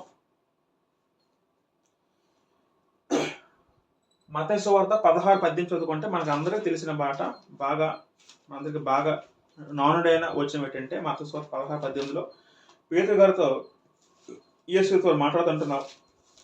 ఒక మాట ఆలోచిద్దాం. అంటే నేను ఒక కొద్దిసేపు చెప్పి ముగించేస్తాను, ఒక మొత్తం కంప్లీట్ అయిపోతుంది చాప్టర్ అంతా కూడా. 16:18 మరియు నువ్వు పేతురువు, ఈ బండ మీద నా సంగము కట్టుదును, పాతలకు ద్వారములు దాని ఎదురు నిలువనని నేను నీతో చెప్తున్నాను అంటాం జరుగుతుంది.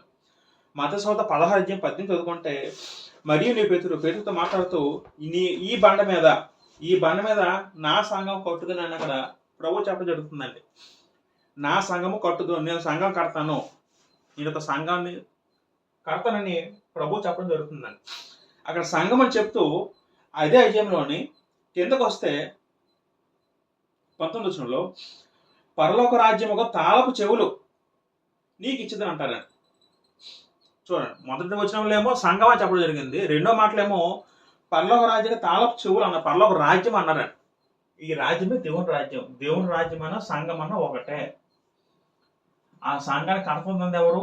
యేసుక్రీస్తు. ఆ సంఘం ఏంటంటే క్రీస్తు సంఘము. ఆ సంఘమే క్రీస్తు సంఘము. వాస్తవానికి యెషయా గ్రంథము 28:16 చదువుకుంటే, అక్కడ యెషయా గ్రంథము 28:16 చదువుకుంటే, నీకు త్వరగా చెప్పుకుంటాను. 28:16లో ప్రభువుకి యెహోవా ఇలా సెలవిచ్చున్నాడు, సియోనులో పునాదిగా రాతిని వేసుకొని నేనే, అది పరిశుద్ధింపబడిన రాయి, అమూల్యమైన తలరాయి, బహుస్థిరమైన పునాది అయిన మూలరాయి అన్నది, విశ్వసించేవాడు కలవరపడడు. మనం దాని వల్ల చదువుకున్న ఒక చిన్న రాయి చేతి సహాయంతో రేపని రాయి. ఈ రాయి దేని సూచిక అంటే, రాయి యేసుక్రీస్తు సూచిక. యేసుక్రీస్తు అమూల్యమైన రాయిగా పిలబడ్డాడు గ్రంథంలో. ఇక ప్రవచనం ఇక్కడ ఏమన్నారు? ఇక్కడ సియోనులో పునాదిగా రాతిని వేసుకొని నేనే, అది పరిశుద్ధించిన రాయి, అమూల్యమైన తలరాయి అండి. ఈ రాయి అమూల్యమైంది, ఈ రాయి గొప్పదైంది, బహు స్థిరమైన పునాదిన మూలరాయి. పునాదిన మూలరాయి అని చెప్తాను. ఇది రాయి బండ అయితే ఈ బండమైన సంఘం కాకపోతే తీసుకుంటూ చెప్పడం జరుగుతుంది. ఇదన్నమాట. కీర్తన 118:22 ఉంటుందండి. కీర్తన 118:22 చదువుకుంటే అక్కడ కూడా 118:22 చదువుదాం. ఇల్లు కట్టువారు నిషేధించిన రాయి మూలకు తలరాయి అయినను అంటే అర్థం ఏంటండి?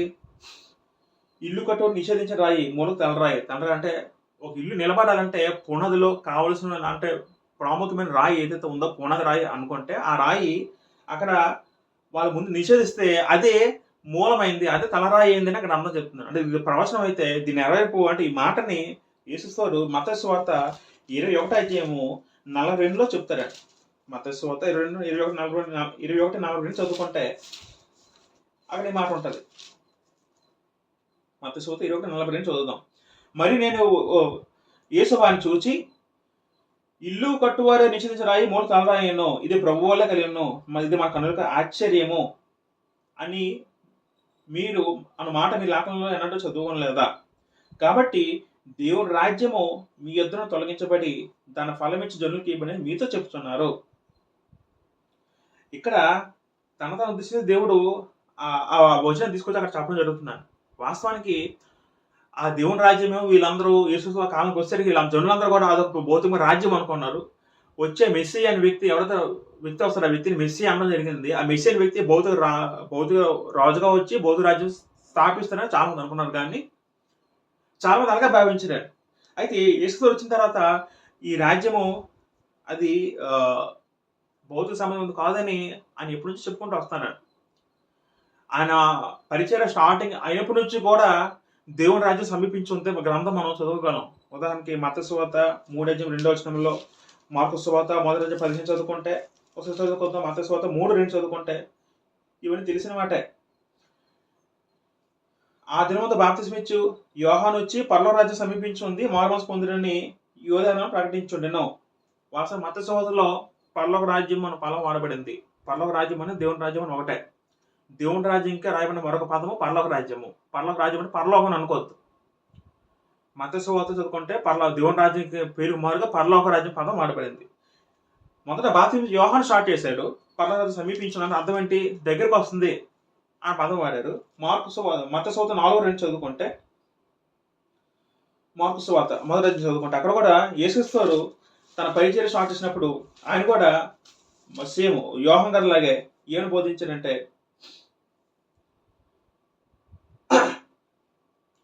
పరలోక రాజ్యం సమీపించింది 14 చదువుకుందాం. యోహాను చెరపడిన తర్వాత యేసు కాలం సంపూర్ణమై ఉంది, దేవుని రాజ్యము సమీపించి ఉంది, మారు మనసు పొంది సువార్త నమ్మడం చెప్పుచ్చు దేవుని సువార్త ప్రకటించి గలిలీకి వచ్చినాం. కాలము సంపూర్ణమైంది. పదాలు గమనించండి. రోమకాలంలో కాలం సంపూర్ణమైంది. యేసుక్రీస్తు రోమకాలంలో వచ్చారు. ఎందుకు వచ్చారంటే అప్పుడు దేవుడు ఆ కాలం యేసుక్రీస్తు ఎందుకు పంపారంటే ఆ కాలం పరిపూర్ణమైంది, ఆ కాలం అనుకూలమైంది, ఆ కాలంలో దేవుని రాజ్యం స్థాపించబడబోతుంది. కాబట్టి దేవుని రాజ్యము సమీపించింది చెప్పడం జరుగుతుంది. యేసుక్రీస్తు దగ్గరికి వచ్చింది, రాబోతుంది. కాబట్టి మీరు దేవుని రాజ్యంలో మీరు దాన్ని ఎలా మనం ఎలా వెళ్ళాలంటే మారు మనసు పొంది వెళ్ళాలట. అంటే అర్థం ఏంటి? దేవుని రాజ్యం అనేది భౌతిక రాజ్యం కాదండి. మనం యోహాను 3:3-5 చదువుకుంటే దేవుని రాజ్యం అనేది కొత్తగా జన్మించిన యేసుతో చెప్పడం జరుగుతుంది నికోదేముతో. అంటే ఈ పదాలు మనకి ఏం అర్థం అవుతుందంటే ఇది సంఘము అని అర్థం అవుతుంది. క్రీస్తు సంఘము, దాన్ని స్థాపించింది యేసుక్రీస్తు. క్రీస్తు సంఘం అని అర్థం చేసుకోవాలి. అయితే మరి ఇప్పుడు ఒక సందర్భం యేసుక్రీస్తు అంటారంటే నా రాజ్యము, యోహాను సువార్త 18:36 చదువుకుందాం. యోహాను సువార్త 18:36 చదువుకుంటే యేసు నా రాజ్యము ఈ లోక సంబంధమైనది కాదని స్పష్టం చేశారండి. యేసుక్రీస్తు ఏమన్నారంటే నాకు రాజ్యం ఉంది, నేను స్థాపించిన పేతురుగా చెప్పడం జరిగింది. ఈ రాజ్యం అనేది లోక సంబంధమైనది కాదు. అంటే భౌతికమైనది మీరు చూసిన రాజ్యం అయితే కాదు. భౌతిక కట్టడాలు ఉండవు, భౌతిక రాజు ఉండదు, భౌతిక ప్రదేశం ఉండదు. కానీ ఇదంతా కూడా ఆత్మ సంబంధ రాజ్యం. యేసు స్వయంగా స్పష్టం చేశారండి. నా రాజ్యము ఈ లోక సంబంధమైనది కాదు. నా రాజ్యము లోక సంబంధమైతే యూదులకు అపగమైనట్లు నా సేవకులు పోరాడుదురు, కానీ నా రాజ్యము ఇహ సంబంధమైనది కాదనెను. నా రాజ్యము లోక సంబంధం కాదని స్పష్టం చేశారు యేసుక్రీస్తు. నా రాజ్యం ఇహ సంబంధమైనది అయితే నా సేవకులతో పోరాడతారు కదా, అక్కడ యేసు చెప్పడం జరుగుతుంది. అందుకు పిల్లలు నీవు రాజువా అని అడుగా యేసు ఏమన్నారు? నీవు అన్నట్టు నేను రాజునే అంటున్నారు. అప్పుడు కూడా నేను రాజుని యేసుక్రీస్తు సాక్ష్యం ఇస్తాను పిల్లలతో. అయితే నాకు రాజ్యం ఉంది, రాజ్యం అనేది మామూలుగా మీకు ఉన్నట్టు భౌతిక రాజ్యాలు కాదని చెప్పడం జరుగుతుంది. అయితే యేసుక్రీస్తు అంతకుముందు కూడా వచ్చినప్పటికీ దేవుని రాజ్యం సమీపిస్తుంది, దేవుని రాజ్యం రాబోతుంది అన్న తర్వాత ఇప్పటికి కూడా ఆయన రాజ్యము వచ్చిందా ఇంకా రాలేదా అని ఆలోచించినప్పుడు ఈ రాజ్యము ఆత్మ సంబంధమైంది, ఇహ సంబంధం కాదని చెప్పినప్పుడు మరొక ఆలోచిద్దాం. లోకోసు వార్త 17:20-21 చదువుకుంటే దేవుని రాజ్యము ఎప్పుడు వచ్చినని పరిశీలు ఆయన అడిగినప్పుడు ఆయన దేవుని రాజ్యం ప్రత్యక్షముగా రాదు. 21 ఎందుకనగా ఇదిగో దేవుని రాజ్యము మీ మధ్యనే ఉన్నది కనుక ఇదిగో ఎక్కడనని అదిగో అక్కడని చెప్పి వేలపడదు వారికి ఉత్తరం ఇచ్చను. దేవుని రాజ్యం ఎప్పుడు వస్తాయని పరిశీలి అడిగినప్పుడు యేసుక్రీస్తు అంటున్న మాట ఏంటంటే ఈ రాజ్యం ప్రత్యక్షంగా రాదు, అది మీ మధ్యనే ఉంది అంటున్నారు. ప్రత్యక్షంగా ఇది ఏదో మళ్ళీ ఒక కొత్త రాజ్యం పుడుతుంది, కొత్తగా భౌతిక సంబంధ రాజుగా మేము అర్థం చేసుకోకూడదు, అది మీ మధ్య ఉంది ఆయన చెప్పడం జరిగిందండి. మరి ఇప్పుడు రాజ్యం వచ్చిందా అంటే వచ్చేసింది. ఏంట రాజ్యం అంటే సంఘము. రాజ్యం అన్నా సంఘం అన్నా ఒకటే. భూలోకంలో దేవుని రాజ్యం ఏంటంటే అది దేవుని సంఘము లేదా క్రీస్తు సంఘము.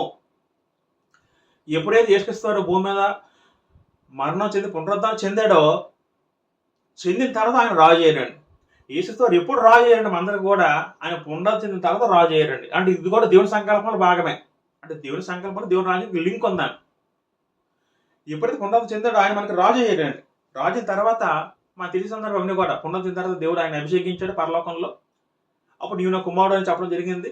అప్పుడు దేవుడు ఆయన అభిషేకించాడు. అప్పుడు తండ్రి దేవుడు మన అందరి మీదకి అప్పుడు రాజ్యం యేసు ద్వారా స్థాపిస్తే ఆ రాజ్యంలోకి అపోస్తులు చేరారు. తర్వాత 3,000 మందితో అపోస్తులు 2 అధ్యాయంలో మొత్తం అప్పుడు అన్ని అంటే మొదటగా యూదులందరూ కూడా ఆ రాజ్యంలో ప్రవేశించారండి. ఆ రాజ్యంలో ప్రవేశించాలంటే మారు మనసు అవసరం. ఆ రాజ్యంలో ప్రవేశించాలంటే ఖచ్చితంగా మనసు మార్చుకోవాలండి. 3,000 మందితో ఇరుసులో ప్రారంభమైన రాజ్యం అయితే ఈ దేవుని రాజ్యము లేకపోతే సంఘము ఎప్పుడు ప్రారంభమైందంటే క్రీస్తు శకము 33లో ప్రారంభమైంది. ఎక్కడ? యెరూషలేములో ప్రారంభమైంది. యెరూషలేము నుండి నా వాక్కు బయలుదేరని యెషయా గ్రంథంలో చదువుకున్నాం అంత్య దినముల్లో. యెరూషలేము నుండి పరిశుద్ధాత్మ రావడం ద్వారా క్రీస్తు సంఘం లేదా దేవుని రాజ్యం స్టార్ట్ అయితే ఆ రాజ్యంలోని మొట్టమొదటగా 3,000 మంది పేతురు ద్వారా చెప్పిన ప్రసంగం ద్వారా 3,000 మంది బాప్తిసం పొంది ఈ రాజ్యంలోకి సంఘంలో ప్రవేశించారు. అప్పటి నుంచి కూడా ఈ సంఘం రాజ్యం అలాగా వృద్ధి చెందుతూ అలాగే వస్తుందండి. ఇది ఆత్మ సంబంధ మందిరం యెహోవా మందిర పర్వతంగా అలా పిలబడుతూ వృద్ధి చెందుతూ వస్తుంది. అప్పటి నుంచి కూడా యేసు ద్వారా నుంచి కూడా రాజ్యం అలా వృద్ధి చెందుతూ ఉంది, అలా పెడుతుంది తప్ప తరగట్లేదు.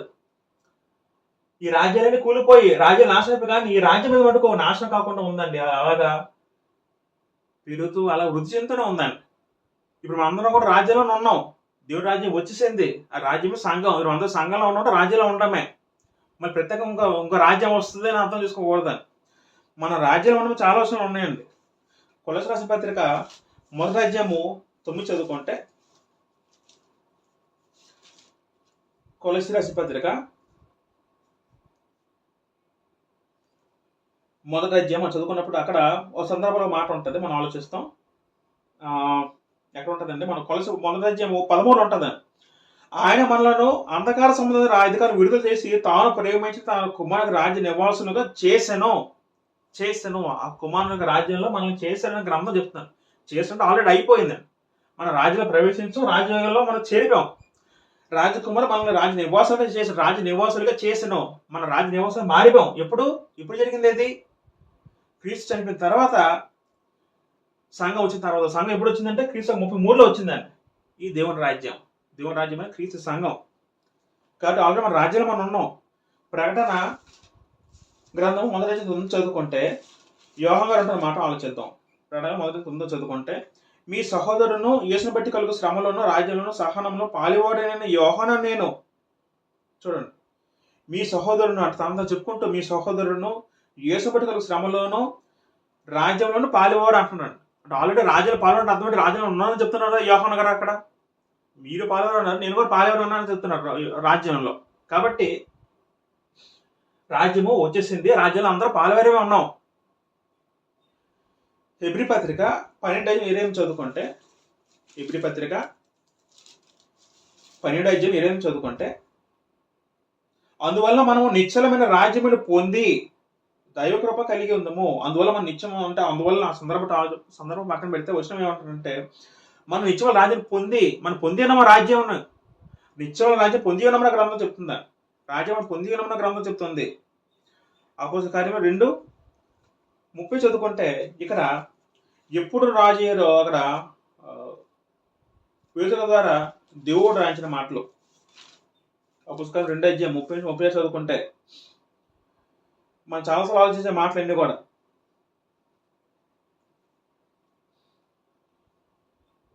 చదువుదాం. దావీదు పరలోకి ఎక్కిపోలేదు, అతను ఇట్లా, నేను శత్రువును నీ పాద కింద పాదపడి చూడకు, నీవు నా గురుపాసం పూజ ప్రభు నా ప్రభుత్వం చెప్పాను. 30 మీరు ఈ యేసునే దేవుడు ప్రభువుగాను క్రీస్తుగాను నియమించను, ఇది ఇశ్రాయేలు వంశమంతయు రూఢిగా తెలుసుకోవాలని చెప్పాను. తండ్రిని దేవుడు యేసుక్రీస్తుని రాజుగా ఎప్పుడు అభిషేకించారంటే, ఆయన పునరుద్ధరణ చెంది తర్వాత దేవుడు పరలోకం తీసుకుని పెట్టి, పరలోకంలో ఈ సింహాసనం మీద తన కుడి పార్శ్వన కూర్చోబెట్టి యేసుక్రీస్తుని ఆశీర్వాదం చేసి ఆయన ద్వారా రాజ్యపాలన జరిగిస్తున్నాడు. అప్పుడు యేసుక్రీస్తు అందరూ కూడా ప్రభువు రాజు అయ్యారండి. ఇప్పుడు ఈ రాజు పరలోకి వెళ్ళిన తర్వాత, ఇప్పుడు పాత సంబంధంలో ప్రవక్తలు చెప్పబడిన ఈ సంఘంలోకి, ఈ రాజ్యంలోకి మనందరం చేరామండి. దీనిలో అనిజనులు చేరారు. కొన్నేలి మొట్టమొదటి అనిజనులు అయితే, కొన్నేళ్ళ ద్వారా వచ్చిన సంతానం మనందరం. కొన్నేళ్ళు ఈ అనుజనులను మూలపురుషులు అందరూ కూడా కొన్నేళ్ళు బట్టి మనం కూడా సంఘంలో రాజ్యంలో చేరాం. ఇప్పుడు మనందరూ కూడా ఈ రాజ్యంలో సంఘంలో ఉన్నాం. ఈ సంఘం త్వరలో ఎత్తబడుతుంది. ఈ సంఘానికి ఈ రాజ్యానికి రాజు ప్రభు ఎవరంటే యేసుక్రీస్తు వారు. ఈ సంఘానికి ఈ రాజ్యానికి దేవుడు ఎవరంటే తండ్రి అనే దేవుడు. నేను ఒక దేవుడు ఉంటాను కాబట్టి అప్పుడు ఎప్పుడు దేవుడు స్థానం దేవుడిదే, తండ్రి స్థానం దేవుడిదే. తర్వాత దేవుని కుమార స్థానం వచ్చింది, అది యేసుక్రీస్తు వారు.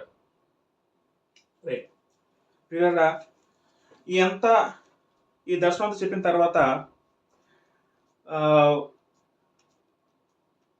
దాని వెళ్ళిపోదాం. ఈ దర్శనం చెప్పిన తర్వాత ఈ చదువు ముగించేద్దాం. 2:40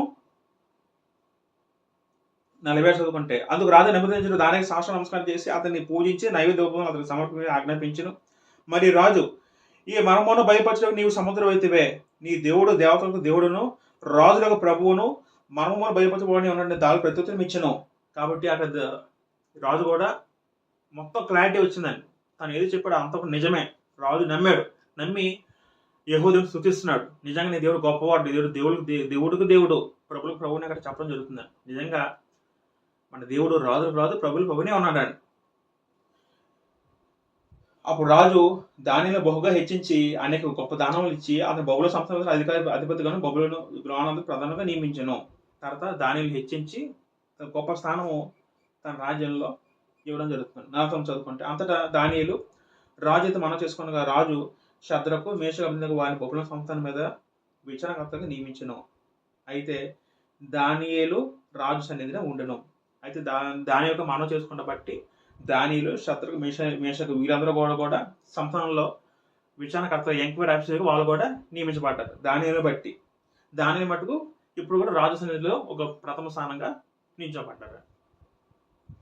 రైట్ పిల్లరా, ఇవంతా కూడా ఈ ప్రతిమ యొక్క భావం, దేవుని రాజ్యం యొక్క అంశం.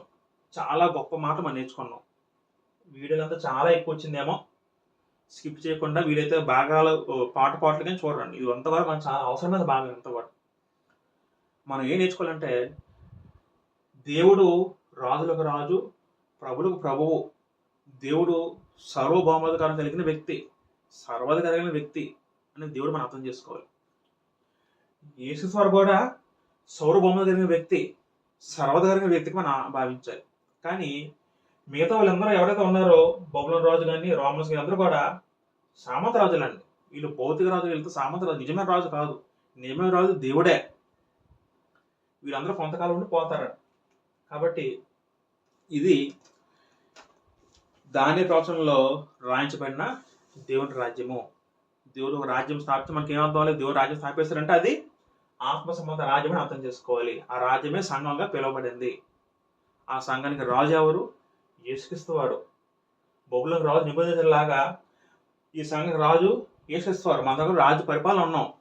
ఆయన మహారాజు, గొప్ప రాజే ఉన్నాడు. కాబట్టి ఆయన చిత్తానికి లోబడి ఆయన ధర్మశాస్త్రం, ఆయన మాటలే కొత్త నిబంధన.